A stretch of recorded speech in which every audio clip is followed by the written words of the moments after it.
para makapasok kayo sa BIOS setup ng iyong computer.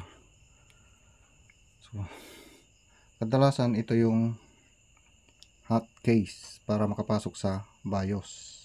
F2, delete,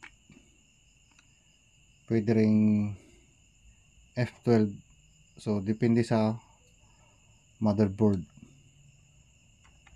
F10 o kaya escape. So bibihira lang to, mga to. Kadalasan ito F2 tsaka delete. Kung hindi nyo kabisado yung motherboard nyo, malalaman nyo dito, may lalabas yan dito sa baba. Pagka power on pa lang ng motherboard, may lalabas dito yan bago mag boot. Okay, susubukan natin. Kung sakaling hindi nyo kabisado yung hotkey ng motherboard nyo para makapasok sa BIOS, tignan nyo na lang dito. Okay, susubukan natin. So power on ko na. So mabilisan lang to mga lods.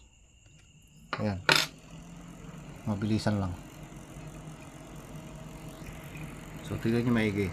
Yan, delete or F2 para makapasok sa BIOS.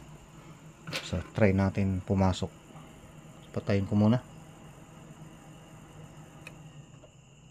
Yan. First delete. Pindutin lang yan hanggang makapasok sa BIOS. Ayan. Nasa BIOS na tayo. Then may pagpipilian F7 para makapunta sa advanced mode. Press F7. Ayan. Pwede na natin baguhin kung ano man yung babaguhin natin. Kung magre-reformat ba tayo o kaya baguhin natin yung date and time. Yan. So ganun na lang gawin nyo mga lods. Tignan nyo na lang dito.